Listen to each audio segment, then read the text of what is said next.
Alhamdulillah, innal hamdalillah nahmaduhu wa nasta'inuhu wa nastaghfiruhu wa na'udzu billahi min shururi anfusina wa min sayyiati a'malina. Man yahdihillahu fala mudilla lahu wa man yudlil fala hadiya lahu. Wa ashhadu an la ilaha illallah wahdahu la sharika lahu wa ashhadu anna Muhammadan abduhu wa rasuluh.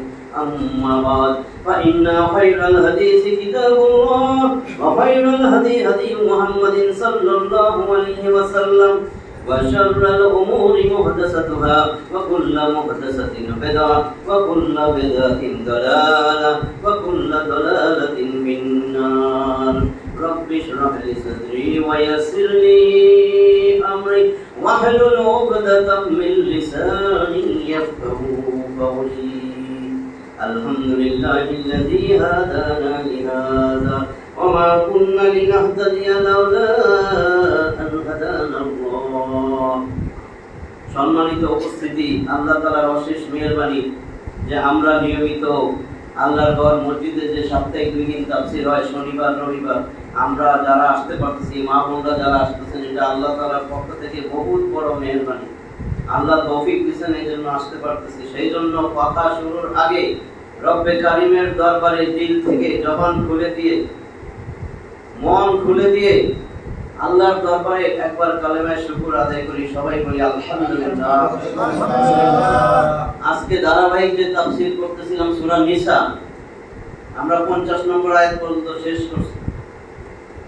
তা আমাকে যোহরের পরে জানানো হয়েছে আজকে একটু নবীর সিরাত নিয়ে কথা বলার জন্য। এই জন্য চিন্তা করছি নবীর, আজকে তো অনেক জায়গায় ঈদে মিলাদুন নবী গতকাল হয়েছে, সেজন্য আমাদের জানতে হবে আসলে মিলাদুন নবী সিরাতুন নবী কি, সেটার উপরে আলোচনা করব। আর যেটা আমাদের বেশি দরকার, আমাদের গাইড বই, টেস্ট বই, মেইন বই হয়েছে কোরআন। সিরাতুন নবী, মিলাদুন নবী এই কথাটা বলে, মিলাদুন নবী হচ্ছে আল্লাহর রাসূলের জন্ম বৃত্তান্ত, জন্মদিন, কবে ওনার জন্ম হয়েছে, কোথায় জন্ম হয়েছে, কার ঘরে জন্ম হয়েছে, আব্বার নাম কি, মায়ের নাম কি, তার দাদার নাম কি, নানার নাম কি, কোন বংশ থেকে আসছে, কে তারে দুধ পান করেছে, শৈশব কেমনে কাটছে, এগুলা। আর সিরাতুন নবী, সিরাত নবীর সিরাত, সিরাত মানে নবীর চরিত্র, নবীর মিশন, 100তে 100 এটাই আমাদের দরকার। গোটা কোরআনে আল্লাহর সিরাতুন নবী। কারণ সাদ ইবনে হিশাম রাহিমাহুল্লাহ উম্মুল মুমিনিন হযরত আয়েশা রাদিয়াল্লাহু তাআলা আনহার কাছে গেলেন, যায়া বললেন, আমার নবীর সিরাতটা বলেন, আমার নবীর চরিত্র কেমন ছিল। ক্বালাত আয়েশা, মা আয়েশা রাদিয়াল্লাহু তাআলা আনহা বলেন, ক্বালাত মহিলাবাচক, এজন্য ক্বালা না বলি ক্বালাত। তিনি বলেন, খুলুকুহু কানা খুলুকুহু আল কোরআন, গোটা কোরআনই তো নবীর চরিত্র। বুঝতে পারছেন সিরাত? ওইখানে আল্লাহর নবীরে কেন পাঠাইছে, নবীর মিশন কি, নবীর ভিশন কি, নবীর চরিত্র কেমন, সেটা সম্পূর্ণ ওইখানে বর্ণনা করা হয়েছে। 100তে 100% আমাদের সিরাত দরকার। কারণ আপনার আমার চরিত্র আমার নবীর মতন হইতে হবে, তার অনুসরণে হইতে হবে, তার মিশন যা আমাদের মিশন তাই হইতে হবে, সেটা তো আমাদের জানার দরকার। আপনারা যদি এখন পিকনিকে নিয়ে যাই, পিকনিকে গেলেন খোলা মাঠ, যদি একটা শিশুরে বলেন, শিশু যে বাবা আসমানের দিকে তাকাও, সে আসমান দেখবে না? কোন বাধা আছে? তারে যদি একটা কিশোররে যদি বলেন তুমি একটু আসমানের দিকে তাকাও, তো আসমান দেখবে? একটা যুবকরে যদি কোন আসমানের দিকে তাকাও, দেখবে না? একটা বৃদ্ধরে যদি কোন, যদি অন্ধ না হয়, যে আসমানের দিকে তাকান, দেখতে কোনো অসুবিধা নেই।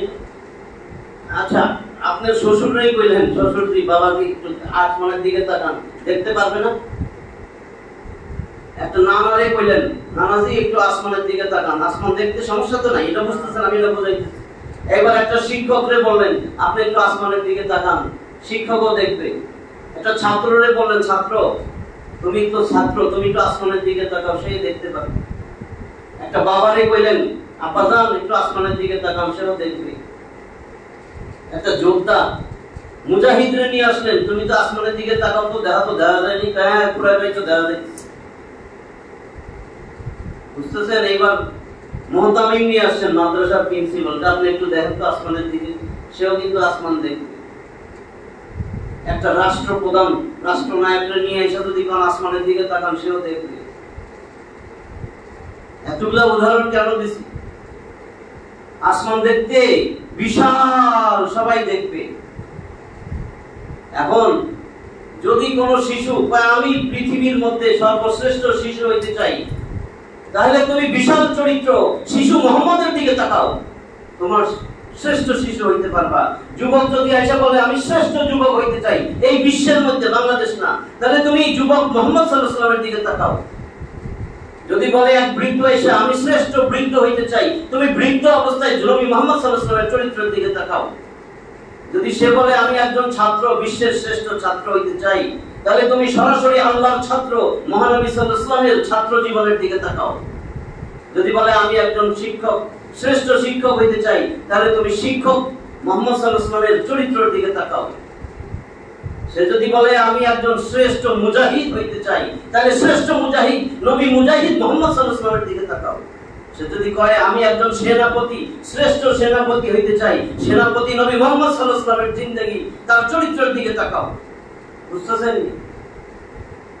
যদি বলে যে আমি সারা বিশ্বের সর্বশ্রেষ্ঠ রাষ্ট্রনায়ক হইতে চাই, তাহলে তুমি রাষ্ট্রনায়ক নবী মুহাম্মদ সাল্লাল্লাহু আলাইহি ওয়াসাল্লামের জিন্দেগির দিকে, তার চরিত্রের দিকে তাকাও। চরিত্র খুঁজে পাইবা না এই কিনার ওই কিনার, এত বিশাল, আকাশ থেকে বিশাল তার চরিত্র। আমি বলি নাই তো, আল্লাহ ঘোষণা দিয়েছেন। আল্লাহ মানুষ বানাইছেন, আল্লাহ জানেন না কার চরিত্র কেমন? এটাতে কারো অবিশ্বাস আছে? সবচেয়ে ভালো চরিত্র কে জানে? আমার চরিত্র কেমন, আপনার চরিত্র কেমন, সবচেয়ে ভালো কে জানে? আল্লাহ জানে। সেই আল্লাহ বলেন 68 নম্বর সূরা, সূরা কলম, আরেক নাম সূরা নুন, এটা নাযিল করে 4 নম্বর আয়াতে বলেন, আল্লাহ নিজে বলতেছেন যে আমার নবীর চরিত্র এত বিশাল, এত বিশাল, ওয়া ইন্নাকা লাআলা খুলুকিন আযীম। এটা পরিমাপ করার কোনো যন্ত্র আমি দুনিয়ায় কেউ আবিষ্কার করতে পারবে না, এত বিশাল তার চরিত্র। হে নবী, আপনি মহান চরিত্রের অধিকারী। এই চরিত্রবান মানুষটাকে আমাদের নেতা করে আল্লাহ দুনিয়ায় পাঠাইছেন। এটাই হলো সিরাত, এটাই হচ্ছে তার মূল ভিশন ছিল, যে এত সুন্দর চরিত্রবান একটা লোক পাঠাইয়া আমি বললাম তুমি এই চরিত্রবান লোকের আদর্শ গ্রহণ করো। আমার সেই আদর্শ ভালো লাগে না, আমি এত বড় হতভাগা, আমি কিন্তু আল্লাহর সামনে দাঁড়াবো। এইবার শুনেন, এই মহান চরিত্র কি পরিমাপ করবেন? গোটা বিশ্বের মধ্যে সমস্ত বৈজ্ঞানিক আটলান্টিক মহাসাগরে কতটুকু পানি আছে, চায়ের চামচ দিয়া যদি মাপে তো বেহুশিয়া পড়ে পড়ে যাবে। ওইটাও আবিষ্কার করা একদিন না একদিন সম্ভব, কারণ এটার একটা সীমানা আছে। যদি না থাকতো তাহলে ওই যে আটলান্টিকে যে টাইটানিক ডুবছে, এই টাইটানিকের সন্ধান পাইতো না নিচে যায়। তার মানে অবশ্যই আছে। প্রশান্ত মহাসাগরে কতটুকু পানি আছে এটাও একদিন বাইর করবে কতটুকু পানি আছে। কিন্তু সারা বিশ্বের এত নেতা, সমস্ত নেতার জন্ম কবে, মৃত্যু কবে, শিক্ষাগত যোগ্যতা কি, আর রাজনীতিতে কি ভাষণ বক্তৃতা দিয়েছে, এইটুকুই সীমাবদ্ধ। কিন্তু আমার নবীর চরিত্রের উপরে এত বই লেখা হয়েছে, সামাইলে তিরমিজি পড়বেন, এটা বাংলাও বেরিয়ে গেছে। এই নবীর সিরাত, নবীর ছোট ছোট কেমনে নখ কাটছে সেটাও আছে, কেমনে চুল আশ্রেছে সেটাও আছে, দাঁত খাওয়ার পরে কেমনে খিলাল করছে সেটাও আছে। এত তুচ্ছ জিনিস থেকে নিয়ে সব বর্ণনা করা হয়েছে। এবং এই বিশ্বের মধ্যে এই নবীর চরিত্র নিয়ে 1 লক্ষের উপরে লেখক বই লিখছে, এরকম আর সারা বিশ্বে কেউ নাই। দ্য 100 একটা বই বাইর করছে, কোন মুসলিমে না, সেটার মধ্যে প্রথম স্থান দিছে প্রফেট মুহাম্মদ সাল্লাল্লাহু আলাইহি ওয়াসাল্লাম। আমাদের গায়ে লাগে না, বইয়ের নাম 100। 100 মনীষীর মধ্যে 1 নম্বরে রাখছে রাসূল সাল্লাল্লাহু আলাইহি ওয়াসাল্লাম। তার চরিত্রের বিশালতা এমন বিশাল, মাইক্রোস্কোপ দিয়া তার যাচাই বাছাই করে 1 লক্ষের উপরে মানুষ তার উপরে বই লিখছে, তার চরিত্রের উপরে। আর এখন নাস্তিকগুলা বিভিন্ন কথা বলে। এই নবীর চরিত্র আল্লাহ বলতেছেন, ও নবীজি, এই যে বিশাল চরিত্রের তুমি, তোমারও তো আমি গোটা খালি মরুভূমি আরবের জন্য পাঠাই নাই। 21 নম্বর সূরা আম্বিয়া, নবীর বহুবচন আম্বিয়া, জমায় মুকাসসার কয়, ভঙ্গুর, অনিরাপদ। একটা আছে জমায় সালিম, আর একটা হলো জমায় তাকসির বা জমায় মুকাসসার। নবী থেকে বহুবচন আম্বিয়া, সমস্ত নবী রাসূলগণ এই সূরার মধ্যে দিয়েছেন। 21 নম্বর সূরা, 112টা আয়াতের এই সূরার 107 নম্বর আয়াত, আল্লাহ বলেন, ওয়ামা আরসালনাকা ইল্লা রাহমাতাল লিল আলামিন। আলামিন, আলামের বহুবচন আলামিন, বলেন না আলহামদুলিল্লাহি রাব্বিল আলামিন। ওইখানে যেরকম বলেন সমগ্র বিশ্ব জাহানের রবের প্রশংসা, আমি আল্লাহ তোমার সমগ্র বিশ্ব জাহানের রবের প্রশংসা করতেছি। আর আল্লাহ বলেন, ওয়ামা আরসালনাকা, আমি প্রেরণ করেছি তোমাকে, ইল্লা রাহমাতাল লিল আলামিন, সমগ্র বিশ্ব জগতের রহমত স্বরূপ, করুণা স্বরূপ, সমগ্র বিশ্ব জগৎ, জিন, মানুষ, গাছপালা, পশু পাখি, কীটটা টিকটা, ব্যাং, ফড়িং, যা আছে আপনি বলেন, যত যার জীবন আছে সবার জন্য আমি তোমাদের রহমত স্বরূপ প্রেরণ করছি। রহমত, এই রহমত স্বরূপ পাঠাইছে। আরেক জায়গায় বলছেন সূরা সাবা, 34 নম্বর সূরা সাবা, রানী সাবা, 54টা আয়াতের এই সূরার 28 নম্বর আয়াত, আল্লাহ বলেন, ওয়ামা আরসালনাকা ইল্লা কাফাতাল লিন-নাস বাশীরান ওয়া নাযীরা ওয়ালাকিন্না আকসারান নাসি লা ইয়ালামুন। ওয়ামা আরসালনাকা ইল্লা কাফাতাল লিন-নাস, সমগ্র মানুষের জন্য। ওইখানে কিন্তু বিশ্বজাহান, এখানে উল্লেখ করছে সমগ্র মানুষের জন্য। কেন পাঠাইলাম? বাশীরান ওয়া নাযীরা, আমি তোমার সুসংবাদদাতা ও সতর্ককারী পাঠাইছি। কারণ সতর্ক তো গরুরে করবে না, ব্যাঙরে যতই সতর্ক করে কিছুই হবে না। এইজন্য নাস শব্দ ব্যবহার করছে। ও মানুষ, তোমার জন্য আমি সুসংবাদদাতা, সতর্ককারী রূপে আসছি। আমি তোমার সুসংবাদ দিতেছি, সতর্ক করতেছি। আমি তোমার আদর্শ, সতর্ক হও। যদি এই আদর্শ থেকে বিচ্যুত হও, তোমার জন্য কোনো সুসংবাদ নাই। যদি হও আমারে আদর্শ বানাও, তোমার জন্য জান্নাতের সুসংবাদ। কারণ জান্নাতের দরজা আমি ছাড়া কারোর জন্য খোলা হবে না। অনেকবার হাদিসটা বলছি না? তাহলে জান্নাতে প্রথম ঢুকবেন রাসূল, রাসূলের সাথে একটা দলই জান্নাতে যাবে। আর রাসূল বলছে না, তাফতারিকু উম্মতি আলা 73 মিল্লাহ, আমার উম্মত 73 দলে ভাগ হবে। কুল্লুহুম ফিন্নার, প্রত্যেকটা 72টা দলই জাহান্নামে যাবে, ইল্লা মিল্লাতান ওয়াহিদা, একটা শুধু ছাড়া। সাহাবীরা তো পাগল হয়ে গেছে, আমরা তো পাগল হই না। দুটো কি দরকার আমার জান্নাত জান্নাত, দুনিয়াতে আসি এটাই দিয়ে ভালো থাকি, আরেকটা জমি কিনা লই, আরেকটা ফ্ল্যাট বাড়ি করবো, একটু দাঁড়ান না, চুরিদারি বদমাশি করে লই। এদিকে দেখেন সাহাবীরা কি বলে, ক্বালু ইয়া রাসূলুল্লাহ সাল্লাল্লাহু আলাইহি ওয়াসাল্লাম মান হিয়া, ও আল্লাহর রাসূল, সাথে সেই একটা দল কোনটা? 72টা তো জাহান্নামে যাবে, একটা কোনটা? ক্বালা, আল্লাহর রাসূল বলেন, মান আলাইহি ওয়া আসহাবি, যারা আমি এবং আমার সাহাবীদের অনুকরণ করে চলবে, আমার পথ, আমার সাহাবীদের দেখানো পথ অনুসরণ করবে, তারাই শুধু জান্নাতি। আর কারো কথা কন নাই, কারো কথা বলেন নাই, কারণ জানে বাকিগুলোর মধ্যে ভেজাল আছে। মান আলাইহি ওয়া আসহাবি, আর কোনো লেজ নাই। আমি এবং সাহাবী যেইভাবে চলছি, যেইভাবে অনুসরণ করছি, আমাদের পথ মত যে অনুকরণ করবে, শুধু তারাই জান্নাতি। এইজন্য বলছে বাশীরা ওয়া নাযীরা, এরপরে থামে নাই আল্লাহ। আল্লাহ বলেন, ওয়ালাকিন্না, বরং, ওয়ালাকিন্না আকসারান নাসি লা ইয়ালামুন, অধিকাংশ মানুষই এটা জানে না। আলাইকাল বালাগ, আলাইকাল বালাগ ওয়া আলাইকাল হিসাব, কাজে তুমি জানাইয়া দাও, জানাইয়া দাও, তোমার কাজ জানাইয়া দেওয়া। না জানলে সতর্ক হইব কেমনে? জানতেছেন না, এখন জানার তো একটা ব্যবস্থা হয়েছে।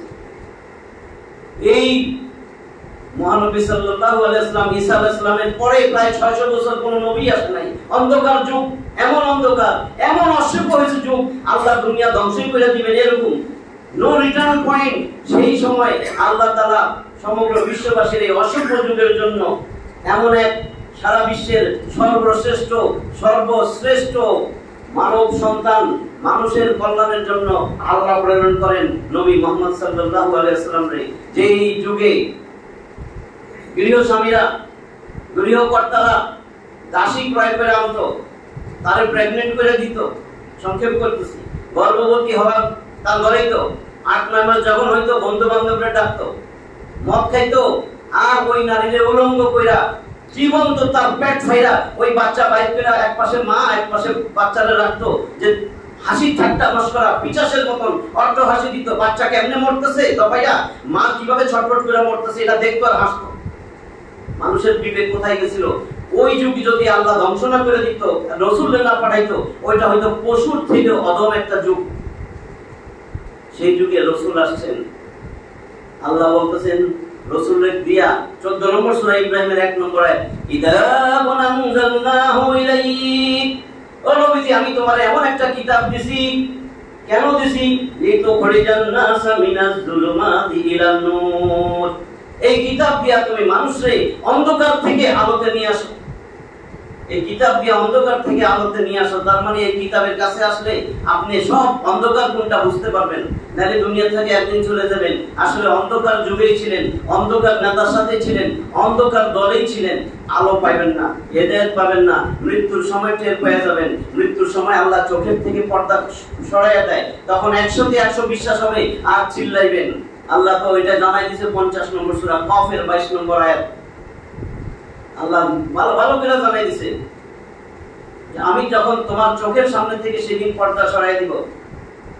লাকাদ কুনতা ফি গাফলাতিন মিন হাযা ফাকাশাফনা আনকা গিতাআক ফাবাসারুকা ইয়াউমা হাদীদ, সেদিন আমি এই দিন সম্বন্ধে গাফেল ছিলা, বিশ্বাস করো না, হাসি তামসা করতা, যখন কোরআনের তাফসিরে বসতা মনের মধ্যে সন্দেহ নিয়া বাইরিতা, এরা এগুলি কইবই, এটা আমি আল্লাহর মুবারক জবান থেকে এই কথাগুলো বলছিলাম।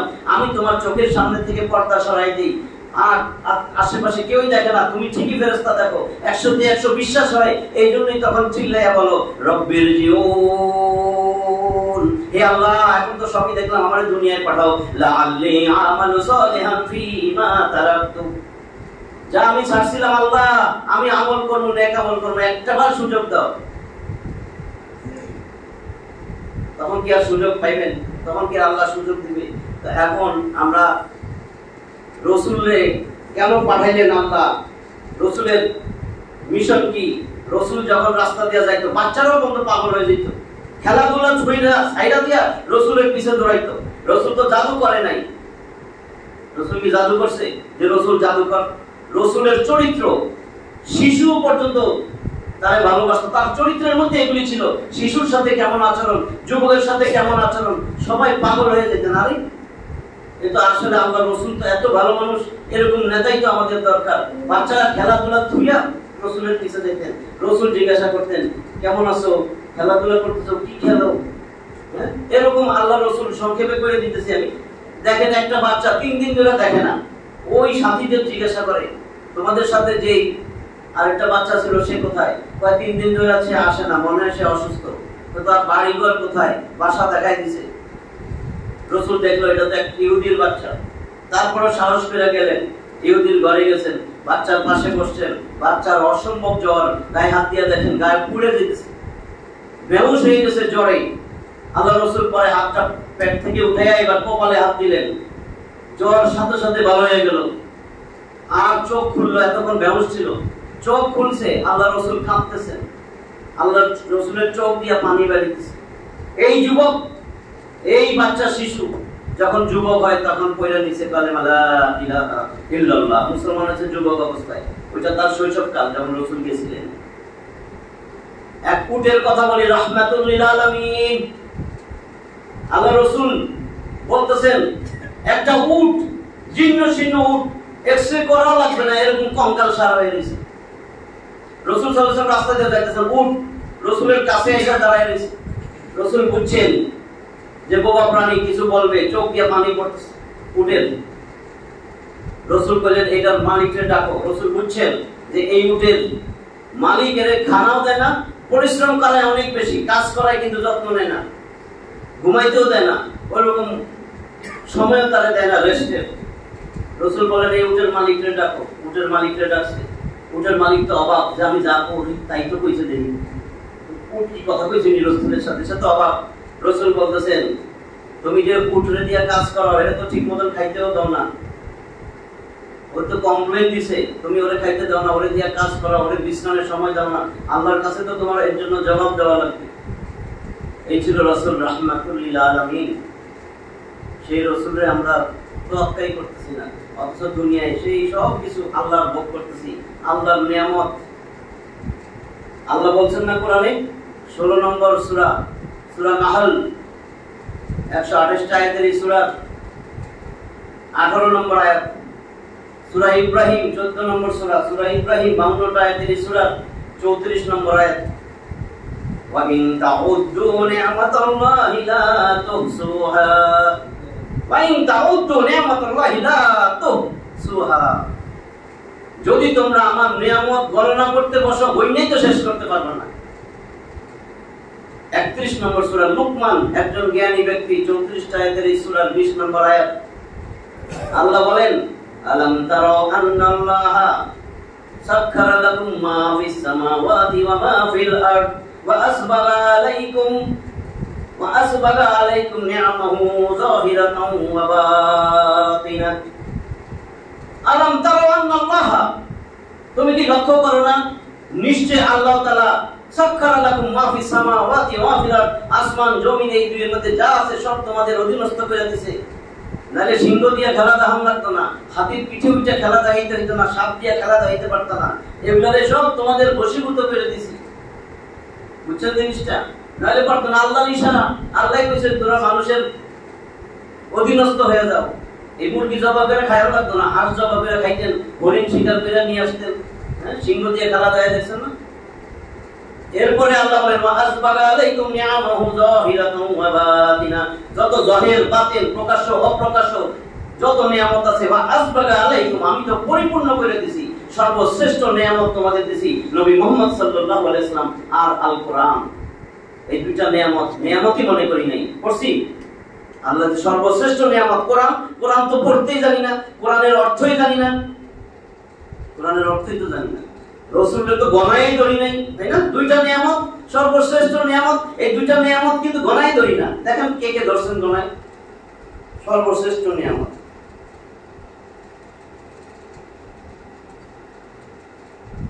এইবার আসেন দেখেন আল্লাহ রাসূলের যদি না মানেন, রাসূলের যদি আনুগত্য না করেন, অনুসরণ না করেন, আপনি যত নামাজ রোজা হজ যাকাত উমরা করেন, আমি বলতেছি না, আল্লাহ বলছে সব বাতিল। এই কথাটা তো মনে হয় অনেকে আজকে প্রথম শুনছেন, কারণ আলেম ওলামারা তো বলে না যে জ্ঞানজাম যদি লাগে জ্ঞানজামটা লাগুক, লাইকা যদি ওই পাটা ভুলটা বুঝতে পারে তখন তো ঠিক হয়ে যাবে না। আর যদি জ্ঞানজাম লাগলো না, ওই পাটা বুঝলোই না, এইভাবেই তো মারা যাবে। রসটা কখন বেশি? জ্ঞানজাম তো উপকার হয়েছে, উপকার হয়েছে না? বুঝতেছেন আমার জিনিসটা আমি কি বলছি? যদি একটা জিনিস বলে আর গন্ডগোল লাগে, এরপরে সঠিকটা জানবে না, জ্ঞানজামের পরে তো সঠিকটা জানবে, সঠিকটা যায় না, যদি ওই লোকগুলা সঠিক পথে আসে তাহলে উপকার হইল না। ভাই আল্লাহ কোথায় কইছে? আমি কই নাই তো, আমি তো সব উদাহরণ এই জন্য নাম্বারগুলো দিয়ে দিতেছি। 47 নম্বর সূরা, সূরা মুহাম্মদ, নবী মুহাম্মদ 38 আয়াতের এই সূরার 33 নম্বর আয়াত দেখেন তো, আপনার নামাজ রোজা হজ যাকাত কবুল হবে না যে আল্লাহ ঘোষণা দিয়েছেন, ইয়া আইয়ুহাল্লাযীনা আমানু। ভালোবাসা আল্লাহ ডাকেন, এত সারা বিশ্বের এত মানুষ আল্লাহ ডাকতেছেন একটা গোষ্ঠীরে, ইয়া আইয়ুহাল্লাযীনা আমানু, ও মুমিনেরা। কয় নাই ও কাফেরেরা, ও মুনাফিকেরা, ও ইহুদিরা, ও খ্রিস্টানরা, ও নাস্তিকেরা কইছে? একটা বারও কয় নাই। কারণ যে যারে ভালোবাসে তারই বেশি স্মরণ করে। আপনি যারে ভালোবাসেন দেখবেন প্রত্যেকদিন তারে ফোন দিবেন, কল লাগবে না, যে জিনিসটা পছন্দ করেন সেটা লইয়াই ঘুরবেন।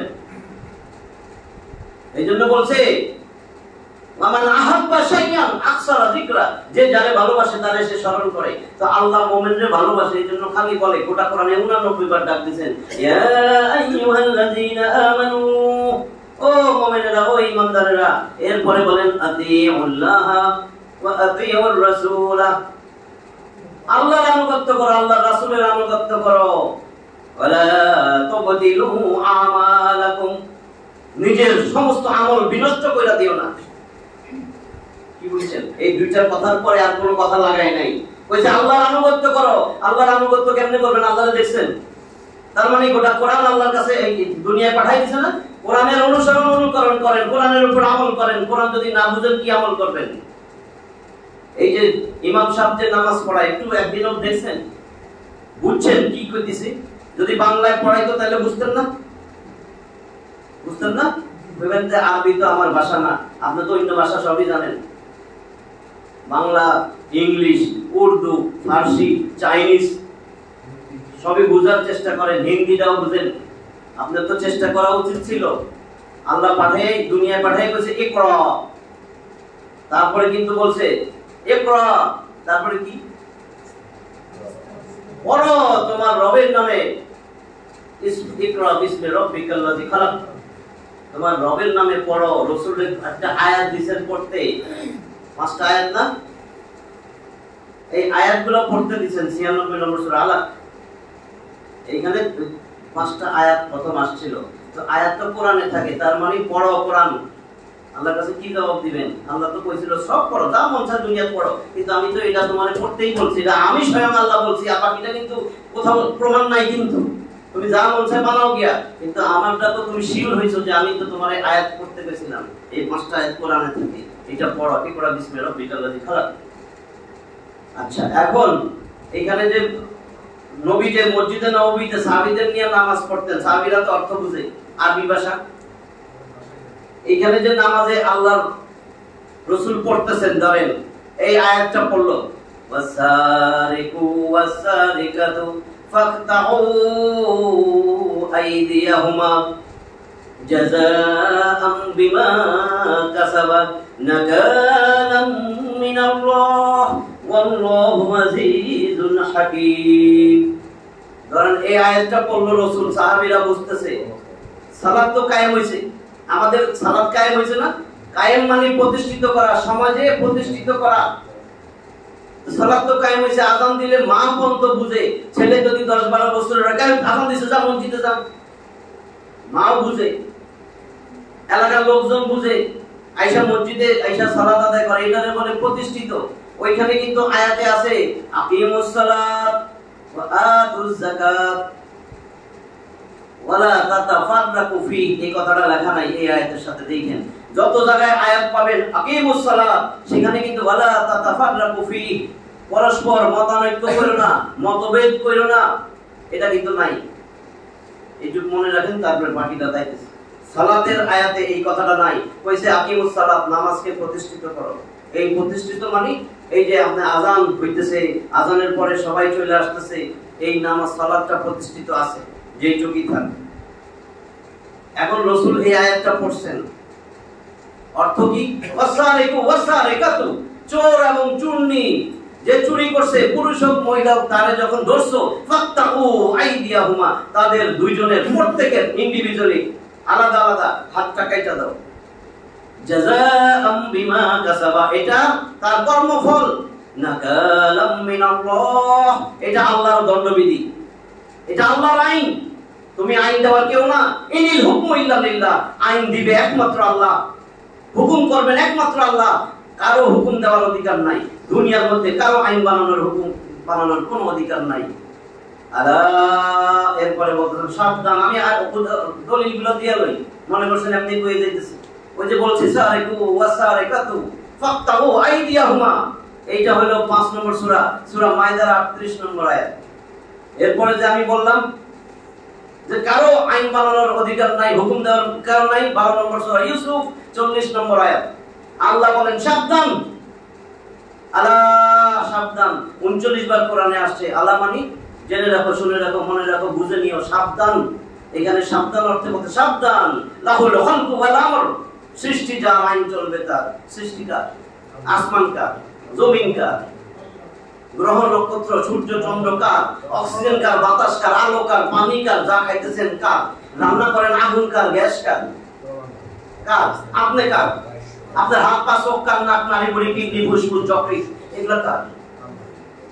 এই সব কিছু আল্লাহ। আল্লাহর নাফরমানি কেমনে করেন? কেমনে আল্লাহর বিরুদ্ধে স্লোগান দেন? কেমনে আল্লাহর বিরুদ্ধে যায় এই হাত দিয়ে আলেম ওলামারে ধরেন? কেমনে প্লাস দিয়ে আঙ্গুল তুইলা ফেলান? কেমনে করেন? কেমনে পাও দিয়ে দৌড়াইয়া যান কোরআনের পাখিরে ধরতে, কোরআনের সঙ্গীগুলোরে ধরতে? কেমনে যান? আল্লাহর পাও দিয়া কেমনে যান? স্বপ্নে আল্লাহ। কেমনে আল্লাহর চোখ দিয়া মিথ্যা দেখেন? কেমনে মুখ দিয়া মিথ্যা সাক্ষী দেন? কেমনে মিথ্যা রায় দেন এই আল্লাহর এই হাত দিয়া? এটা কি আপনার আব্বার হাত, আপনার দাদার হাত, আপনার ফুফার হাত, আপনার নেতা নেত্রীর হাত? প্রতারণা কেমনে করতেছে? কেমনে কত বড় মুনাফিক যে আল্লাহর বিরুদ্ধে স্লোগান দেয়, আল্লাহর জিহ্বা দিয়ে, আল্লাহর মুখ দিয়া। এই জন্য আল্লাহ লানত দিছে। আল্লাহ কইছে না ধ্বংস হ, এরকম মানুষ কত বড় নিমুখ হারাম। আল্লাহ বলছেন 80 নম্বর সূরা আবাসার 17 নম্বর আয়াত থেকে আল্লাহ ধ্বংস বদয়া দিবেন আল্লাহ যে আমি তোরে আমার ঠোঁট আমার জিহ্বা আমি তোরে তো রাস্তাও দেখাই দিছিলাম। আলাম ইয়াজআল্লাহু আইনাইন, আমি কি তারে দুইটা চোখ দেই নাই?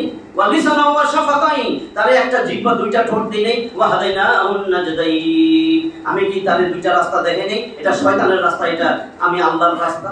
আমি তো তারে দেখাই দিছি এটা আমি আল্লাহর রাস্তা। আল্লাহর রাস্তায় কোরআন নিয়ে রাসূলকে পাঠাইছি, আর বাকি দুনিয়ার সব রাস্তা শয়তানের রাস্তা। তো শয়তানেরই ভালো লাগলো? আমি তো আমার রাস্তায় শুধু একজনের পাঠাইছি, রাসূলের পাঠাইছি কোরআন দিয়া। তুই এটা কি জানোস না? এটা তো আমার মনে অন্ধও জানে এখন যে আল্লাহর রাস্তায় রাসূল আসছে কোরআন নিয়ে। দুইটা নিয়ামত দিয়ে আল্লাহ পাঠাইছেন, একটা কোরআন একটা রাসূল। এই যে নামাজে শুনলেন, নামাজ কায়েম হইলো, নামাজে বললো চোর আর সুন্নিরে ধরে হাত কেটে দাও, এটা আমি আল্লাহর বিধান। আল্লাহর নামাজ কায়েম করছেন, সমাজে এই আয়াতটা প্রতিষ্ঠিত করবেন, এটা হলো আকিমুদ্দিন। এখন যে নামাজে সবাইরে মুসল্লিরে শুনাইলো, এই মুসল্লির মধ্যে তো বিচারপতি, তাই না? এখন এই বিচারপতি যায় কোর্টে যায় বলবে রাসূল বলছে, আমি কোরআনের আয়াত শুনছি, চোর চুন্নি ধরে হাত কাটো, এই চুরি করছে এর হাত কাটার কই আইন? আপনি না নামাজ পড়ে গেলেন। নামাজের জিনিস যা শুনছেন সমাজে প্রতিষ্ঠিত করবেন, নামাজে যা শুনবেন সমাজে প্রতিষ্ঠিত করবেন, এটাই হলো আকিমুদ্দিন। আপনি বলতেছেন আকিমুস সালাত, সেটা যাই না সালাত প্রতিষ্ঠিত করলেন এই আয়াতটা, ওই আয়াতটা তো কোরআনে আছে আন আকিমুদ্দিন। তারপরে বলছে ওয়ালা তাতাফাররাকু ফি, আর ওই সালাতের জায়গায় এই আয়াত লাগাই নাই। কি বলছে? তোমরা জমিনে আমার আইনকে প্রতিষ্ঠিত করো। আকিমুস সালাত যেরকম বুঝছেন আকিমুদ্দিন এই আলোচনাই নাই, অথচ একই আল্লাহর কথা এবং সেখানে আরো কত শক্ত মতানৈক্য করবা না। আল্লাহ বলেন নামাজের ব্যাপারে মতানৈক্য করো, তুমি পাও সাইয়া দাঁড়াইবা না জোরে আমিন বলবা, সব জায়েজ। তুমি রফল ইয়াদাইন করো, সব জায়েজ। তুমি বুকে হাত বাঁধো, নিচে বাঁধো, নাভির নিচে হাত ছাইড়া দাও, সব জায়েজ। কাবা ঘরে গেলে দেখেন এক ইমামের পিছনে কেউ হাত ছাইড়া, কেউ হাত বাইন্দা, কেউ উপরে, কেউ নাভির নিচে। কোনো মতানৈক্য আছে? কইছে ওইখানে মতানৈক্য করেন, এক ইমামের পাশে নামাজ পড়ে চলে আসতেছে, ওইখানে মতানৈক্য করতে পারবেন, মতভেদ করতে পারবেন। কিন্তু এইখানে কি বলছে? আনাকিমুদ্দিন আয়াত কই? 42 নম্বর সূরা। 42 নম্বর সূরা। সূরা, সূরা অর্থ পরামর্শ। আরো শুনেন, সূরা অর্থ জাতীয় সংসদ। ভালো করে বুঝে নিয়েন, জাতীয় সংসদের সূরা। 42 নম্বর সূরার বাংলা অর্থ জানেন? জাতীয় সংসদ, পরামর্শ। কোথায় আলাপ আলোচনা করে আইন টাইন বানায়? কোথায়? জাতীয় সংসদে। এই জাতীয় সংসদের সূরা, সূরা সূরা পরামর্শ। 53টা আয়াতের এই সূরার 13 নম্বর আয়াত ভালো করে শুনেন, দেখেন আল্লাহ কি বলেন? শারা'a লাকুম মিনাদ-দীন। শারা'a মানে শারা'a শুরিয়া, মারুফ মাজহুল, কয়েকটি ভয়েস, প্যাসিভ ভয়েস। শারা'a চূড়ান্ত ফয়সালা, চূড়ান্ত রায়। চূড়ান্ত রায় যদি হয়ে যায় এটার মধ্যে হাত দেওয়া যায়? আল্লাহ বলেন আমি তো তোমাদের দ্বীনের ব্যাপারে চূড়ান্ত রায় দিয়ে দিছি। সেই চূড়ান্ত রায় কি? অনেক বড় কথা ছিল সারা বুঝাইতে। কাতাবা কুতিবা এগুলো তো পাইছেন, হ্যাঁ? কাতাবা কুতিবা, কুতিবা আলাইকুমুল কিতাল, কুতিবা আলাইকুমুস সিয়াম, মানে রোজা ফরজ করছি, জিহাদ ফরজ করছি, বলছে না? তো এই কাতাবা কুতিবা আলাইকা, আলাইকাল বালাগ ওয়া আলাইনাল হিসাব, ফাইন্নামা আলাইকাল বালাগ, তোমার কাজ পৌঁছায় দাও। তার মানে আলাইকা ফরজ অর্থে ব্যবহার হয়েছে। ইন্নাল্লাযী ফারাদা আলাইকাল কুরআন, এই যে এগুলো বলতেছি আলাইকা। 13 নম্বর সূরা রদের 40 নম্বর আয়াত, ফাইন্নামা আলাইকাল বালাগ, অতএব তোমার দায়িত্ব পৌঁছায় দাও। ওয়া আলাইনাল হিসাব, তাহলে আল্লাহর কথা শোনা ফরজ না? তার মানে আলাইকা ফরজ অর্থে আসছে। 28 নম্বর সূরা কাসাস আছে 88 আয়াত 85 নম্বর আয়াত দেখেন, সেখানে আল্লাহ বলেন ইন্নাল্লাযী ফারাদা আলাইকাল কুরআন, তোমার জন্য কোরআন ফরজ করছি, এর উপরে আমল করবা, এটা তোমার জন্য ফরজ। তো নবীর জন্য ফরজ, আমাদের জন্য নফল। এখানে ফারাদা ফরজ অর্থে আল্লাহ ব্যবহার করছে, ফারাদা ফরজ, ওদিকে করছে আলাইকা, ওদিকে করছে কাতাবা, কুতিবা, কুতিবা আলাইকুমুল কিতাল, কুতিবা আলাইকুমুস সিয়াম। 5টা শব্দ আল্লাহ ব্যবহার করছেন ফরজ অর্থে। আর সব ফরজের বাপ হইছে সারা, চূড়ান্ত। বুঝছেন এবার? তাহলে এখন ফরজটা কি এবার আসতেছে, শারাআ লাকুম মিনাদ-দ্বীন, দ্বীনের ব্যাপারে তোমাদের জন্য সব ফরজের বড় ফরজ কইরা দিলাম, অবশ্যই পালনীয় কইরা দিলাম। কি? মা ওয়াসা বিহি নূহা, নূহ তো বুঝেন, নূহ আলাইহিস সালাম। আদম আলাইহিস সালামের সময় মানুষই কম ছিল, মানুষই তো নাই, তারাই দুজন, এইজন্য তার উপরে শরিয়া আসে নাই। শরিয়া প্রথম আসছে নূহ আলাইহিস সালাম থেকে। আল্লাহ বলতেছেন মা ওয়াসা বিহি নূহা, এই ফরজটার নির্দেশ আমি নূহ আলাইহিস সালামকে দিয়েছিলাম। ওয়াল্লাযী আওহাইনা ইলাইক, ও নবী তোমার প্রতি আমি ওহীর মাধ্যমে সেই নির্দেশটাই দিলাম। নির্দেশটা আসতেছে, এই ফরজ, ফরজের বাপ, সব বড় ফরজের বড় ফরজ এই নবী নূহরে দিছি, তোমারও দিছি, তোমারে ওহীর মাধ্যমে জানাইছি। এরপরে বলেন ওয়ামা ওয়াসাইনা বিহি ইব্রাহিম ওয়া মূসা ওয়া ঈসা, এই নির্দেশ, এই ফরজ দায়িত্বটা আমি ইব্রাহিমকেও জানাইছি, মূসাকেও জানাইছি, ঈসাকেও জানাইছি। এটা তাদের জন্য ফরজ ছিল, নূহের জন্য ফরজ ছিল, এটা ওহীর মাধ্যমে তোমার জন্য ফরজ করে দিলাম। দেখেন নূহ আলাইহিস সালাম সেখান থেকে ঈসা আলাইহিস সালাম পর্যন্ত বলার পরে রাসূলকে বলতেছে এটা তো, এই নির্দেশ আমি তোমার জন্য ফরজ করে দিলাম। তাহলে আর কেউ বাদ আছে? নূহ আলাইহিস সালাম থেকে প্যাকেট করে দিয়েছে একেবারে প্রসিদ্ধ 5 জনের নাম বইলা, এর ভিতরে সব নবী রাসূল, কিন্তু নবী মুহাম্মদ সাল্লাল্লাহু আলাইহি ওয়াসাল্লাম পর আর কেউ আইবো। এরপরে বলতেছেন এই ফরজটা কি জানো? আন আকিমুদ্দিন ওয়া লা তাতাফাররাকু ফি, দুইটা জিনিস, আমর নাহি, একটা আদেশ আর একটা হারাম, দুইটা মানা ফরজ না? আল্লাহ যদি কয় জিনা ব্যভিচার হারাম, মদ খাওয়া হারাম, ও হারামে না, তবে ফরজ না, ফরজ না। হারাম বুঝছেন তো? ফরজ যে হারাম মানে এটা নিষিদ্ধ, আল্লাহর কথা, এটা মানতে হবে, ওটা একটা আমর, আদেশ, ইম্পারেটিভ সেন্টেন্স। আর এটা প্রহিবিটেড, একেবারে প্রভিশন, যে এটা নিষেধ, নেগেটিভ, এটা করতে পারবেন না। তাহলে কি বলছে? আন আকিমুদ্দিন। এবার এটা বুঝেন, একটা হলো দ্বীনকে প্রতিষ্ঠিত করো, তোমার ভূখণ্ডে, তোমার জমিনে আমি আল্লাহর আইনকে প্রতিষ্ঠিত করো, ফরজ। একটু মুখও বলেন না, যে কয় তার পিছে লাগেন। আল্লাহ বলছেন কি? ওয়ালা তাতাফাররাকু ফি, এটার ভিতরে মতভেদ করবা না, মতানৈক্য করবা না।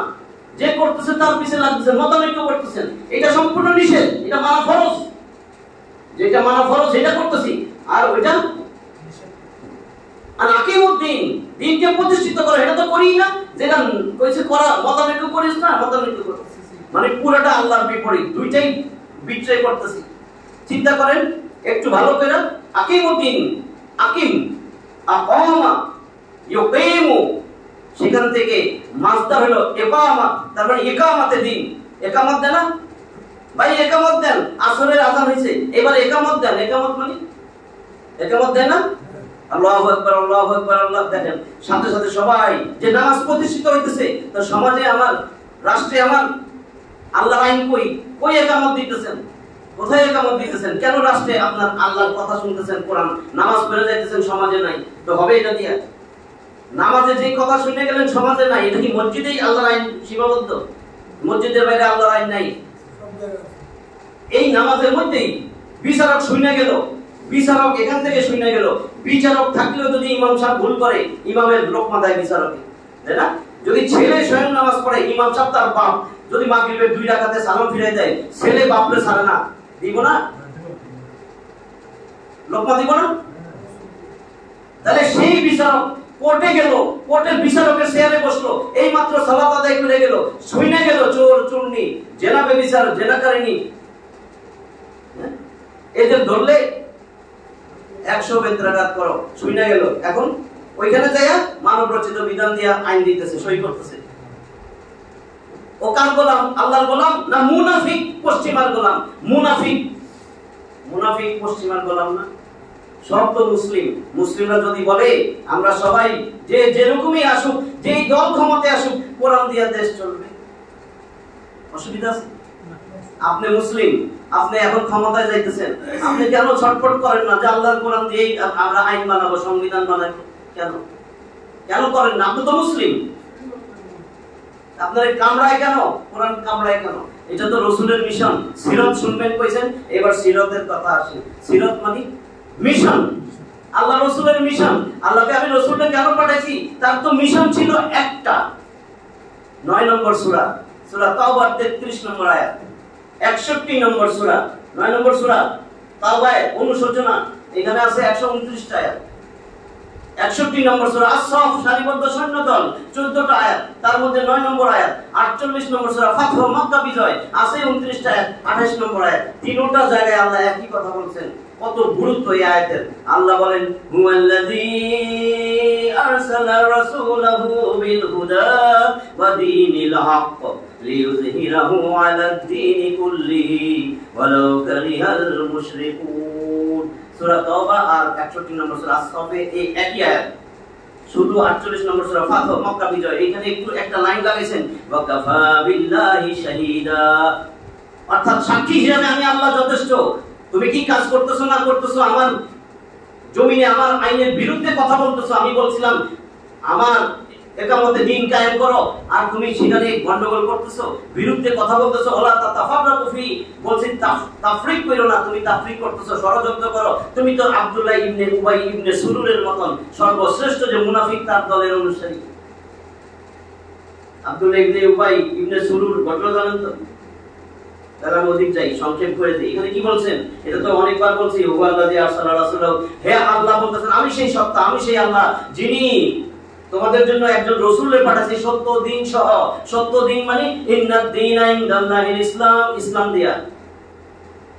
কি বলছে? আর হুদা, হুদা মানে কোরআন, আমি কোরআন দিয়া সত্য দিন দিয়া আমি আমার রাসূলকে পাঠাইছি তোমাদের জন্য। এটাই বলছেন হুয়াল্লাযী আরসালা রাসূলাহু বিল হুদা ওয়া দীনিল হক, সত্য দিন দিয়া, ইসলাম দিয়া আর কোরআন দিয়া আমি আমার রাসূলকে পাঠাইছি। তার একটাই মাত্র মিশন ছিল সিরাত, তার একটাই উদ্দেশ্য ছিল, তার কাজ দিয়েছিলাম একটা, কি করবে? লিইয়ুযহিরাহু আলাদ দীনি কুল্লিহি ওয়ালাউ কারিহাল মুশরিকুন, মুশরিকদের বুক ভাঙা চুরমার হয়ে যাবে। তারপরে তোমার কাজ হলো জমিনে যাও, যত পথ মত তন্ত্র মন্ত্র যন্ত্র যন্ত্র আছে সমস্ত বিধান মতবাদ সব কিছুরে ধূলিসাৎ কইরা আমার এই কোরআন, আমার এই দ্বীন ইসলামকে বিজয় করো। এটাই তোমার মিশন, এটাই তোমার কাজ। আমাদের কাজ কি? এর বিরুদ্ধে যেন রাসূল তাজা হইতে না পারে, রাসূলের বিধান যেন টিকতে না পারে, আল্লাহর বিধান যেন জমিনে প্রতিষ্ঠিত হইতে না পারে, আমাদের এই কাজ। তাহলে ঠিক মত আমি বুঝেন। তারপরে আল্লাহ বলেন কাফা বিল্লাহি শাহীদা, কত কঠিন যে আমি কিন্তু সাক্ষী। আল্লাহ কয় আমি সাক্ষী। কি করতেছো? লিনানজুরা কাইফা তা'মালুন। 10 নম্বর সূরা দেখবেন, ইউনূস, নবী ইউনূস 109টা আয়াতের 14 নম্বর আয়াত দেখেন। আল্লাহ বলেন সুম্মা জাআলনাকুম খালাইফা ফিল আরদ মিন বা'দিহিম, এরপরে তো আমি তোমাদেরকে খলিফার বহুবচন, আমি তোমাদেরকে জমিনে খলিফা হিসেবে প্রেরণ করছিলাম। লিনানজুরা কাইফা তা'মালুন, আমি দেখতে চাইছি কি আমল করো যায় জমিনে। আল্লাহ দেখতেছে, আল্লাহকে আমি দেখতে চাইছি, তোমাদের খলিফা বানাইছি। খলিফা মানে রিপ্রেজেন্টেটিভ, তার মানে আল্লাহর রিপ্রেজেন্টেটিভ এই জমিনে। আল্লাহর রিপ্রেজেন্টেটিভ রাসূলকে পাঠাইছিলেন, রাসূলের যে মিশন ছিল সেই মিশন পুরা করা আমার আপনার দায়িত্ব। সংক্ষেপ করে দেই। এইবার দেখেন কি দায়িত্ব পালন করতেছি। আব্দুল্লাহ ইবনে উবাই ইবনে সুলুল, সে যে মুনাফিক, আল্লাহ রাসূল সাল্লাল্লাহু আলাইহি ওয়াসাল্লাম কোরআনের দাওয়াত মক্কায় অনেক চেষ্টা করছেন, কোরআন দিয়া যাতে মক্কাটারে চালানো যায়। মানুষের দাঁড়ে দাঁড়ে দাঁড়ে দাঁড়ে মাইক খাইছেন, তায়েফে তো পাথর খাইছেন, জানেন পুরা পিঠ ছিদ্র ছিদ্র হয়ে গেছিল। অনেক কষ্ট দিছে আবু জেহেল, অনেক কষ্ট দিছে উতবা, সাইবা, ওয়ালিদ ইবনে মুগীরা, আবু লাহাব, কিন্তু সব সহ্য করেও 10টা বছর কোনো লাভ হইল না। এত চেষ্টা করছেন। যারা যারা সাহাবী হইছে তাদের অকথ্য নির্যাতন আপনারা জানেন। খাব্বাব, খোবাইব, সুমাইয়া রাদিয়াল্লাহু তাআলা, তারপরে হাফসি গোলাম, বেলাল এদেরকে অসম্ভব কষ্ট দিছে। পাগলা উঠের দুইটা দুই দিকে দিয়া দুই রান বাইন্দা দিছে, পুরো মাঝখান দিয়ে চিড়া উট দুইটা দুই দিকে দৌড় দিছে, এরকম কষ্ট দিছে শুধু দিন প্রতিষ্ঠা করার জন্য যারা যারা সাহাবী হয়েছে। আল্লাহ রাসূল দেখছেন, আরে এখানে তো আবু জেহেল সন্ত্রাসী, এই সন্ত্রাসী, এই স্বৈরাচার, এই ফ্যাসিস্ট সরকার যতদিন থাকবে আমি কোরআন প্রতিষ্ঠিত করতে পারবো না। আল্লাহর ইশারায় এই কোরআনটা প্রচার করবে। আবু জেহেল, উতবা, সাইবা, ওয়ালিদ ইবনে মুগিরা এগুলা ছিল সেই সময় রাষ্ট্রপতি, প্রধানমন্ত্রী, অর্থমন্ত্রী, বাণিজ্য মন্ত্রী, স্বরাষ্ট্রমন্ত্রী, তথ্যমন্ত্রী, এগুলো সব তথ্য দিত মুহাম্মদ সাল্লাল্লাহু আলাইহি ওয়াসাল্লাম কোথায় কোথায় যায় কোরআনের দাওয়াত দেয়।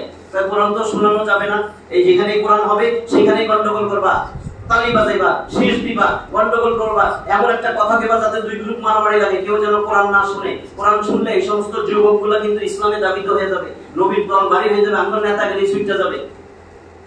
আল্লাহ আয়াত নাযিল করছেন, আল্লাহ বলেন 41 নম্বর সূরা হামিম সাজদা 26 নম্বর আয়াত, ওয়াকালাল্লাযীনা কাফারু রাব্বানা ওয়াকালাল্লাযীনা কাফারু লা তাসমাউ লিহাযাল কুরআন ওয়ালগাউ ফীহি লাআল্লাকুম তাগলিবুন। এই কাফেরগুলা বলতো যেখানে কোরআনের কথা হয় সেখানে যে হাততালি বাজাবা, শীষ দিবা, ঠাট্টা মশকরা করবা, গন্ডগোল হট্টগোল শোরগোল সৃষ্টি করবা, যেন মানুষ কোরআনের কথা শুনতে না পারে, তাহলে তোমরা বিজয় লাভ করবা। আমি তাড়াতাড়ি কইতেছি। এরপরে রাসূল কি করলেন? আল্লাহর ইশারায় হিজরত করলেন। হিজরত করে মদিনায় যাওয়ার সময় চিন্তা করলেন, ওইখানেও যদি এরকম স্বৈর শাসক ফ্যাসিস্ট আবু জাহিল নামকা কেউ থাকে তাহলে আমার হিজরতের লাভটা কি? আল্লাহ কইলেন তুমি পড়ো, আয়াত দিলেন 17 নম্বর সূরা বনী ইসরাইল আল ইসরা আরেক নাম 111টা আয়াতের এই সূরার 80 নম্বর আয়াত, ওয়াকুর রাব্বি, হে নবী তুমি বলো, ওয়াকুর রাব্বি আদখিলনি মুদখালা সিদকি ওয়া আখরিজনি মুখরাজা সিদক ওয়াজআলনি মিন লাদুনকা সুলতানান নাসীরা। হে নবী আপনি বলেন, হে আল্লাহ আমাদের সসম্মানে প্রবেশ করান, মর্যাদার সাথে প্রবেশ করান, মানে মদিনায় যাইতেছে, আর আমারে আখরিজনি বাহির করেন, সম্মানের সাথে বাহির করেন মক্কা থেকে, যাতে সুন্দরভাবে বাইরে নিতে পারে। এরপরে আল্লাহর কাছে বলতেছে, আল্লাহ শিখাই দিতেছে, ওয়াজআলনি মিন লাদুনকা সুলতানান নাসীরা। আল্লাহ আমি যে মদিনায় যাইতেছি, যেখানে যাইতেছি, আল্লাহ তুমি আমাকে রাষ্ট্র ক্ষমতা দান করো, সাহায্যকারী রাষ্ট্র ক্ষমতা তুমি দান করো। কি চাইছি? রাষ্ট্র ক্ষমতা দান করো, যাতে ভুল ভেঙে যায়। তাহলে মনে হবে রাষ্ট্র ক্ষমতা চাই কেন ইসলামিক দলগুলো? আল্লাহ রাসূল চাইতেছেন আল্লাহর কাছে। এরপরে আল্লাহ ওইখানে আব্দুল্লাহ ইবনে উবাই, আউস আর খাজরাজ গোত্র মদিনায় জানেন বেশ প্রসিদ্ধ দুইটা গোত্র, তারা মিটিং করছে রাসূলের হিজরতের আগে, যে তারা তাদের নেতা আছে আব্দুল্লাহ ইবনে উবাই, আব্দুল্লাহ ইবনে উবাই যে মুনাফিকের সর্দার, আব্দুল্লাহ ইবনে উবাই ইবনে সুলুল, তারে নেতা বানাবে, তারে রাষ্ট্র ক্ষমতা দিবে। কিন্তু যখন নবী হিজরত করে আয়েশা করছেন, আউস খাজরাজ গোত্র খুশি যে আমরা তো এরকম একটা মানুষ পাইছি, এরই নেতা বানাবো, তাহলে ও খুশি হয়েছেন। আব্দুল্লাহ ইবনে উবাই ইবনে সুলুল সে অসম্ভব মনের ভিতরে কষ্ট লুকিয়ে রাখছে, এই জন্য সে মুনাফিকের সর্দার, সে এত বড় দাড়ি নাভি পর্যন্ত, মাথায় পাগড়ি, কোরআনটা বুকে নিয়ে নবীর পিছে নামাজ পড়তো, মসজিদে নববীতে নামাজ পড়তো, যেখানে এক ওয়াক্ত নামাজে 50,000 রাকাতের সওয়াব। আল্লাহ রাসূলের ঠিক পিছে দাঁড়াইতো, কারণ মদিনার নেতা তো সে। নেতা এলে জাহান্নামরা অনেক টাকা ছেড়ে দিয়ে এরকম, তারা এরকম ছেড়ে দিত। কিন্তু সে যে মুনাফিক রাসূলও বুঝতে পারে নাই, এত বড় মুনাফিক। সে এমন সুন্দর কথা বলতো দিনের ব্যাপারে, আল্লাহ রাসূল তাকে থাকতে পারে পাইছি তো এতদিনে একটা ভালো উপযুক্ত লোক পাইছি। রাসূল আল্লাহ আয়াতে বলছে, তুমি তার দেহ, তার কণ্ঠস্বর, তার কথা দেখে বুঝে গেছো। আল্লাহ জানাইছে এটা যে বড় মুনাফিক। তখন আল্লাহ রাসূল কি করছেন? উহুদের যুদ্ধ মোট 1000 মুজাহিদ আল্লাহ রাসূল তৈরি করছেন উহুদের যুদ্ধের জন্য। তখন আল্লাহ রাসূল ওরে কথা বলতে দিছে, ওর বক্তৃতা শুই না যুদ্ধের আগে ওহুদে যাবে। আল্লাহ রাসূল একেবারে অবাক, ভাই শুনো তোমারে আমি নেতা বানাই দিলাম, এই 300 জন, আমি 700 জন নিয়ে যাইতেছি, তুমি 300 জন নিয়ে আসো। এটা 300 জনের নেতা। এরপরে সে সাউদ নামক জায়গায় গেছে, ওহুদের মাঠে যাওয়ার আগে সাউদ ওই জায়গায় আয়েশা 300 জনকে বলে, আল্লাহ রাসূল আমাকে নেতা বানাইছে। আর নেতার আয়াত তো জানো তোমরা, ইয়া আইয়ুহাল্লাযীনা আমানু আতিউল্লাহ ওয়া আতিউর রাসূল ওয়া উলিল আমরি মিনকুম। আল্লাহর আনুগত্য করো, রাসূলের আনুগত্য করো, আর যারা উলিল আমর, যারা তোমাদের শাসক, যারা যাদের কর্তৃত্ব দেওয়া হয়েছে, যারা তোমাদের নেতা, তাদের আনুগত্য করো। আমি তো তোমাদের নেতা, 300 জনের নেতা আমারে বানানো হয়েছে, আমি বলতেছি যুদ্ধে যাওয়ার দরকার নাই, চলো আমরা একটা করি। ওইখান থেকে চলে আসছে, 700 নিয়ে যুদ্ধ করছেন আল্লাহ রাসূল। এই যে সে প্রমাণিত যে সবচেয়ে বড়, সে এখানে রাসূলের সাথে নামাজ সব তথ্য পাইয়া ওই ওদের সাথে যারা বিরোধী দল তাদের সাথে যাইয়া সব জানাই দিত। এই হলো মুনাফিক। এই মুনাফিক, এটা পরে ঘটনা বলবো। এই যে যুদ্ধ, এই যে দিন কায়েমের জন্য জান দিয়ে দিছে সাহাবীগুলা। 24 বছর বয়সের এক সাহাবী হানজালা রাদিয়াল্লাহু তাআলা আনহু, আল্লাহ রাসূল খেজুর ছিটাইয়া মসজিদে নববীতে যেদিন বিয়ে করেছে, সেদিন উহুদের যুদ্ধের জন্যই মুজাহিদ তৈরি হইতেছিল, সেও যাবে। আল্লাহ রাসূল বলতেছেন, তোমার আজকে আমি বিয়ে করাইছি, তোমার বউয়ের হক আছে, তোমারও তার উপর হক, তোমার বউয়েরও তোমার উপর হক আছে, তোমার এখন যাওয়ার দরকার নাই, তুমি বাড়ি যাও। রাসূল তারে নিষেধ করছেন, সে চলে গেছে বাসায়। উহুদের ওই পরে যুদ্ধ শুরু হয়েছে। ওই রাত্রেই তার হানিমুন বউর সাথে, আজকে বিয়ে হয়েছে রাত, এখন রাত ওয়াইফের সাথে মেলামেশা হয়েছে। ঠিক ভোরবেলায় শুনতেছে চুঙ্গা, আগে তো চুঙ্গা ছিল না, চুঙ্গা দিয়া ঘোষণা হইতেছে উহুদের ময়দানে নবী মুহাম্মদ সাল্লাল্লাহু আলাইহি ওয়াসাল্লাম শহীদ হয়ে গেছেন, মারা গেছেন। এই কথা শোনার সাথে সাথে বিছানা থেকে লাফ দিয়ে উঠছে, উইঠাই তলোয়ারটা লইছে, আমার জামা দাও। স্ত্রী তো অবাক, তারপর জামা দিছে, সে দৌড়ায় যাইতেছে, জামা দিলে টান দিছে, ভাই তোমার কিন্তু তুমি জানো না কালকে আমাদের রাত আমাদের বাসর ঘর, হ্যাঁ তোমার তো ফরজ গোসল, তুমি ফরজ গোসল ছাড়া জিহাদের ময়দানে যাও, আর হয়তো দেখাও নাও হইতে পারে, কিন্তু গোসলটা করে যাও, আমি পানি এনে দিতেছি। সে সুইটা গিয়া যেখানে নবী নাই আমার, সেখানে পয়সা থেকে লাভ কি, একেবারে দৌড়াইয়া চলে গেছে। 24 বছর বয়সের তরুণ যুবক। আমি সংক্ষেপ করছি, সময় তো হানজালা, এই হানজালা যাইয়া ওইখানে তখনও মুসলিম হয় নাই, ওই যে এটাই, আরে আমি ভুলে গেছি, হিন্দার জামাই আবু সুফিয়ান তখনও ঈমান আনে নাই, হিন্দাও ঈমান আনে নাই, হিন্দা তার স্ত্রীর নাম। এই আবু সুফিয়ানের কাফের দলের ভিতরে যে লড়াই করতে ওই কাফেরের হাতে শহীদ হয়েছে। শহীদ হওয়ার পরে ওদিকে আল্লাহ রাসূল সাল্লাল্লাহু আলাইহি ওয়াসাল্লামের দুইটা দাঁত বাইকা জমিনে পড়ে গেছে, রক্তাক্ত রাসূল, মাথায় হেলমেট ছিল, হেলমেট বাইকা লোহা মাথায় ঢুকে গেছে। সাহাবীরা কোলে নিছে, রাসূল পড়ে গেছে, সাহাবীরা ধরছে, ধইরা এক সাহাবী দাঁত দিয়া কামড়ায়া লোহা বাইর করতে পারতেছে না, তারপরে তার 3-4টা দাঁত ভেঙে গেছে, সাহাবীর মুখ দিয়ে রক্ত পড়তেছে, বেহুশ হয়ে পড়ে গেছে। আরেক সাহাবী রাসূলকে ধরছেন, ধইরা দাঁত দিয়ে ওইটারে বাইর করছে, এরপরে মাথায় ব্যান্ডেজ করছে, রাসূলকে বসাইছে। ভোরবেলার কথা বলছি, ভোরবেলায় যুদ্ধ শেষ, আল্লাহ রাসূল সবাইকে পাঠাইছেন, ওইটা তো ভোরেই দৌড় দিয়ে আইছে, ওটা তো শহীদ হইছে। আল্লাহ রাসূল একটা পাথরের উপরে আমার ধইরা এটার উপরে বসাইছে। আল্লাহ রাসূল বলেন, যাও দেখো আমার সাহাবীগুলা যারা শহীদ হয়েছে সবাই লাশ এক জায়গায় করো। সবাই লাশ রয়ে গেছে, 68টা লাশ নিয়ে আসছে। আল্লাহ রাসূল বলেন, না আরো 2টা লাশ আছে, কারণ গত রাতে আমি স্বপ্ন দেখছি আমি 70টা উট কুরবানি দিছি, তার মানে অবশ্যই আমার 70টা শহীদ হয়েছে আমার সাহাবী, তোমরা ভালো করে খুঁজে দেখো। অনেক খোঁজাখুঁজির পরে পাহাড়ের পাদদেশে এক লোক চিৎকার করে সাহাবী বলতেছে, আল্লাহ রাসূল আসেন এদিকে, একজন একটা কবজি পাইছে, শুধু একটা কবজি, আর একটু যায় দেখে শুধু একটা পাও পড়ে রয়েছে, আর একটু যায় দেখে পেটের ভিতরে ফাইলা নারী বুড়ি এক পাশে, পেট আরেক পাশে, আর বাকি নাই কিছু। পরে সামনে যায় দেখে আল্লাহ রাসূল এই যে কল্লা পাইছি, কিন্তু কল্লা তো চিনি না, নাক কাটা কান কাটা। আল্লাহ রাসূল আয়েশা তো কাঁদতে সাহাবীরা বলে, আমি জীবনে কোনোদিন এইভাবে রাসূলের কাঁদতে দেখি নাই। এটা রাসূলের চাচা আমির হামজা কান কাটা নাক কাটা, হিন্দা তার বুক ফাইরা কলিজারে কাঁচা চাপাইয়া কলিজারে ওখানে ধুয়ে গেছে। আল্লাহ রাসূল ফুফে কাঁদছে, কারণ এমন ভাবে আল্লাহ রাসূলের সাহায্য সহযোগিতা করছে চাচা আমির হামজার লাশ আল্লাহ রাসূল পাগড়ি বিছিয়ে দিয়া ওই টুকরাগুলা সব কিছু আইনা পরে সব জমাইছে। আল্লাহ রাসূল এবার বৈশা বলতেছেন, আমার তো সাহাবীর আরো একটা থাকার কথা, 69টা হইছে, তোমরা ভালো করে খুঁজো। তন্ন খুঁজা সাহাবীরা আয়েশা বলতেছে, আল্লাহ রাসূল আরেকটা তো পাই না। এমন সময় যায় দূরে এক মহিলা দৌড়ায় আসতেছে, হাতে লাল পতাকা নিয়ে দৌড়ায় আসছে। সাহাবীরা বলতেছে, এই পাগল নাকি, এটা কই থেকে আসছে? বলে, বোন তোমার কি হয়েছে?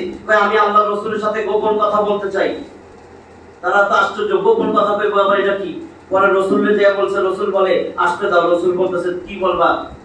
আমি আপনার সাহাবী হামজালার স্ত্রী, গতদিন আপনি বিয়ে করেছেন খেজুর ছিটাইয়া, আমার প্রথম রাতে আমি তোরে যুদ্ধে আসতে মানা করছি, সে আমার কথা শুনে নাই। আমার গোপন কথা হইলো, আপনি তো সব সাহাবীদের লাশ শহীদের লাশ তো গোসল দিবেন না, এমনি তো জানাজা পড়ে দাফন দিবেন, শহীদের তো গোসল করায় না। কিন্তু আপনারা আমি গোপন কথা বলতে আসছি, আমার স্বামী তো আমার সাথে ছিল, ও তো গোসল ফরজ, গোসল না কইলে আপনার জন্য সে ছবিটা চলে গেছে মাঠে, তার আমি আটকাইতে পারি নাই। আর আমরা দিনের জন্য আমরা আবার আরেকজনের একজনের গুতাই। দিনহীন যারা, তাদের সাথে আছি আমরা, যারা দিনহীন, দিন ধ্বংস করে দিতে চায়, ধর্ম নিরপেক্ষের কথা বলে। তারপরে হানজালার স্ত্রী এই কথা বলার পরে রাসূল তো আবার খুঁজতে পাঠাইছে, হারান। আল্লাহ বলতেছেন, হে যাও, আমার নবী তো পেরেশান, হে ফেরেশতা জিবরিল তুমি যাও, রাসূলের সব ঘটনা জানাই দাও। জিবরিল আয়েশা বলে, হে আল্লাহর রাসূল, আপনি হানজালারে খুঁজবেন না, আল্লাহ ফেরেশতা পাঠায়া হানজালারে বাইতুল কাবাগরের উপরে যে বাইতুল মামুর, সেখানে নিয়ে 70,000 ফেরেশতা দিয়া আল্লাহ তো সেই সময় জান্নাতের পানি দিয়ে ওরে গোসল করাইছে। আল্লাহ রাসূল আপনি এখনই পাইবেন আমির হামজার লাশের পাশে, তাকে এখনই ফেরেশতা লাইনে নামাবে। রাসূল যা দেখে আমরা তা দেখি না, বলে আকাশের দিকে তাকান, আকাশের দিকে তাকায় দেখে হামজালার লাশ নিয়ে ফেরেশতারা নামতেছে, আর কেউ দেখে নাই। তারপরে দেখে আমির হামজার পাশে হামজালার লাশ। এরপরে রাসূল জানাজা পড়াইলেন। এটা ছিল সাহাবী, দিনের জন্য কিভাবে ছুটে আসছে। আর আমরা রাসূল চিনি না, নিজের দিন চিনি না, নিজের কোরআন চিনি না, দিনের বিরুদ্ধে কথা বলি। দিনের বিরুদ্ধে যারা আছে তাদের সাপোর্টার, তাদের সাথে ঘুরি। শুধু এটাই না, তিনটা মুনাফিক, এর অন্য সময় হইলে বলবো, তিনজন সমস্ত যুদ্ধে গেছিল, শুধু একটা যুদ্ধে যায়নি। রাসূল সাল্লাল্লাহু আলাইহি ওয়াসাল্লাম 10 বছর শাসন ক্ষমতা পাইছিলেন মদিনায়, 10টা বছর। আপনি চিন্তা করেন, 10 বছরে 86টা যুদ্ধ রাসূল পরিচালনা করছেন। এক বছরে কয়টা?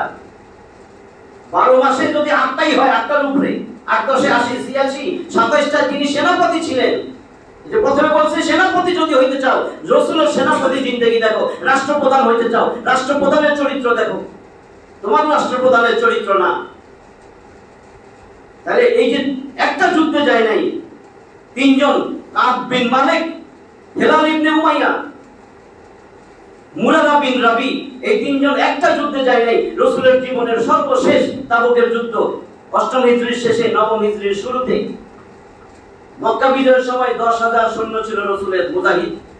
এত বড় মুজাহিদ বাহিনী আর ছিল না। কিন্তু এই তাবুকের যুদ্ধ যখন রাসূল ডাক দিলেন, মদিনার আশেপাশে সব জড়ো হয়েছে, 30,000 মুজাহিদ রাজি হয়ে গেছে আল্লাহ রাসূলের সাথে যাবে। কিন্তু সেই সময় ছিল প্রচন্ড গরম, খেজুর ফসল পাকার মাস। ওই সময় আরো সাহাবীরা পিছিয়ে যাওয়ার কথা।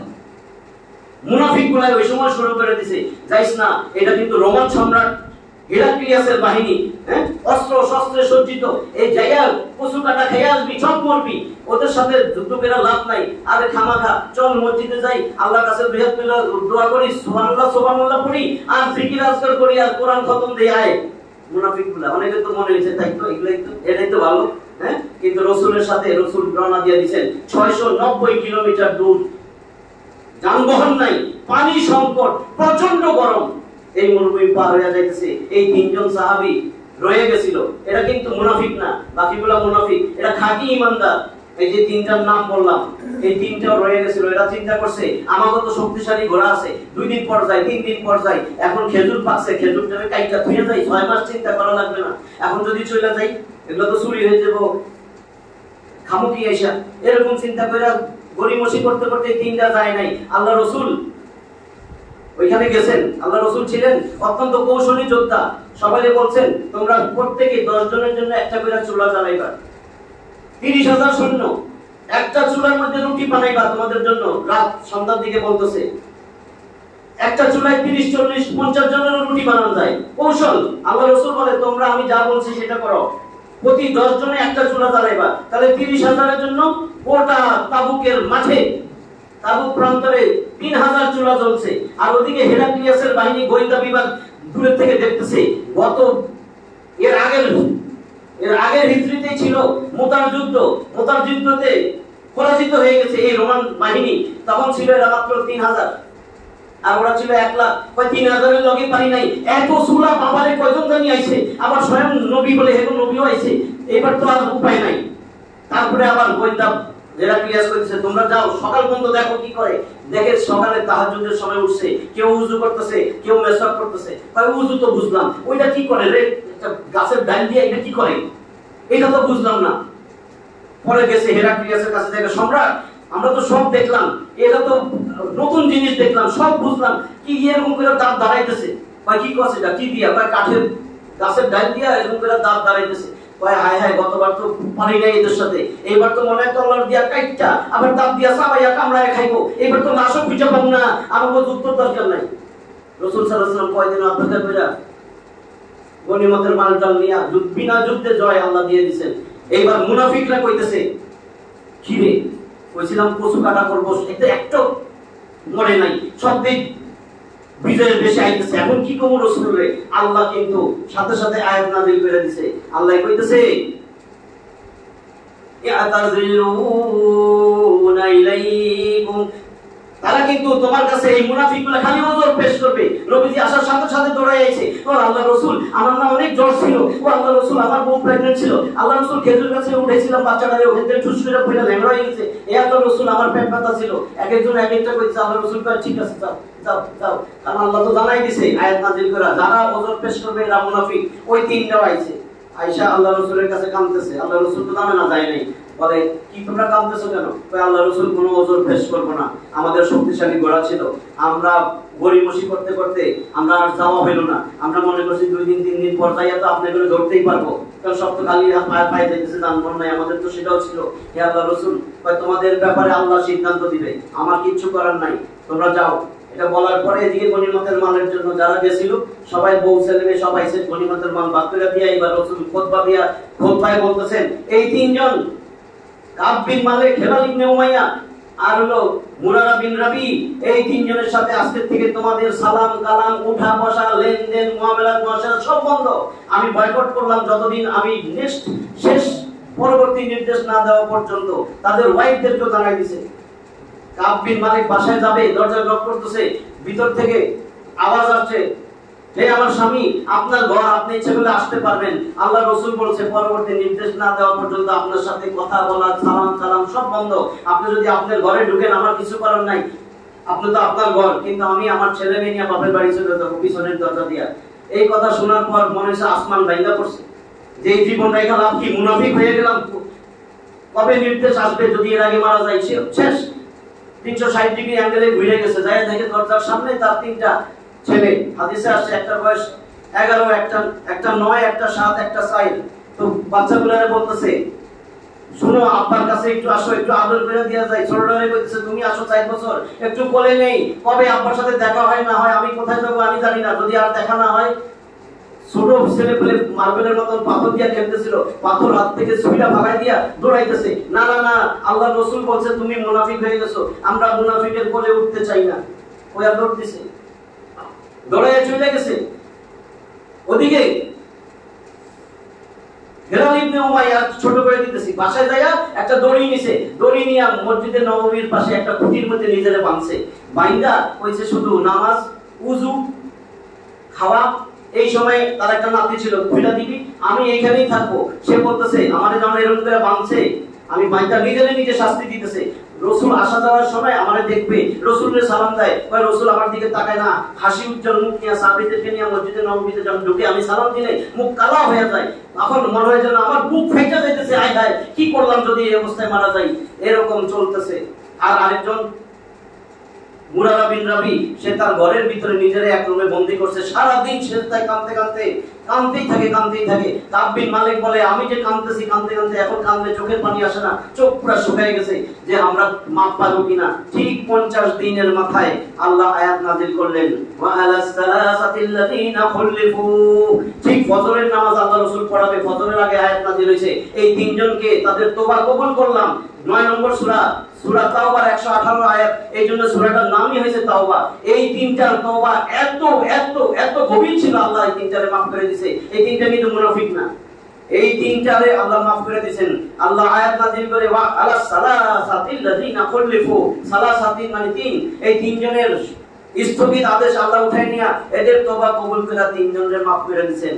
এই তিনজনের যখন maaf করছে আল্লাহ রাসূল নামাজ পড়াইয়া কয় আবু বকর চলো আমার কাব বিন মালিকের কাছে, হে আলী দৌড়াইয়া চলো।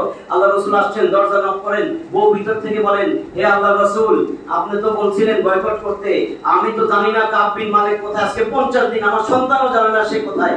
কাব বিন মালিক 3 মাইল দূরে এক গুহার মধ্যে আল্লাহ রাসূল খুঁজতে খুঁজতে দেখে আওয়াজ আসতেছে, কান্নার আওয়াজ, কাঁদতেছে। আল্লাহ রাসূল গেলেন, দেখে সিজদায় পড়ে রয়েছে, আল্লাহ রাসূল তার মাথায় হাত দিয়েছেন। কাব বিন মালিক বলে, আমার সারা শরীর ঠান্ডা হয়ে গেছে, আমি বুঝছি এটা রাহমাতুল লিল আলামিনের হাত। আমি সালাম ফিরাইয়া তাড়াতাড়ি তারে সালাম দিলাম। আল্লাহ রাসূল কাঁদতেছেন, আমারে জড়াইয়া ধরছেন যে আমার কিচ্ছু করার ছিল না, আমার কাছ থেকে তো আল্লাহই আমারে বলছে তোমাদেরকে বয়কট করার, আমার তো কিচ্ছু করার নাই, আজকে আল্লাহ আয়াত নাযিল করে তোমাদের ক্ষমা করে দিয়েছেন। তারপরে দৌড়াইয়া গেছেন ওই বেলাল ইবনে উমাইয়া, তার কাছে গেছেন, তার কাঁদতেছেন রাসূল, সেও কাঁদতেছে। আল্লাহ রাসূল কয়, আমি রশি খুলতেছি, রশির সাথে সাথে চামড়া উঠে আসতেছে, পুষ পড়তেছে, ঘা পড়তেছে। 50 দিন সে নিজেরে এমন ভাবে বাইন্ধে রাখছে, জায়গায় জায়গায় ফুলে গেছে, কিছু জায়গায় গোশত সইরা হাড্ডি দেখা যাইতেছে।